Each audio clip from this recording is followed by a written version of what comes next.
अस्सलाम वालेकुम। जैसे कि आपको पता है कि हमारे हर दिल अजीज़ मोहम्मद असलम हादी इस दुनिया से चले गए हैं, तो आज उनकी कब्र पे हम आए हैं फातिहा करने के लिए।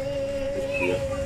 अस्सलाम वालेकुम। तो आप देख सकते हैं अभी हमने है ना यहाँ पर फूल लगा दिए, तख्ती भी ला कर रख दी हमने। तो तख्ती भी इंशाल्लाह हमने लगने के लिए दे दी है, ये भी लग जाएगी बहुत जल्द। जब वक्त नज़ा आए दीदार अता करना, ऐ सब्ज़ गुंबद वाले मंजूर दुआ करना। जब वक्त नज़ा आए दीदार अता करना।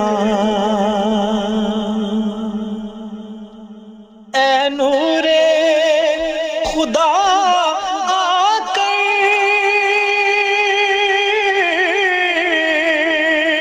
आँखों में समा जाना,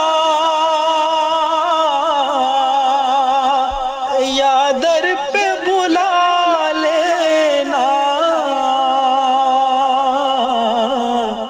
या ख्वाब में आ जाना।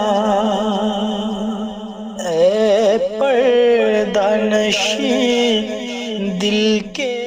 और अभी फूलों की हमने चादर यहाँ पर लगा दी है। तो अभी हम जा रहे हैं कब्रिस्तान से, फूल वूल लगा दिए हमने। तख्ती यहाँ पर इंशाल्लाह बोलेंगे लग जाएगी, लगा देंगे, हमने इंतज़ामिया से कह दिया है। जब वक्त नज़ा आए दीदार अता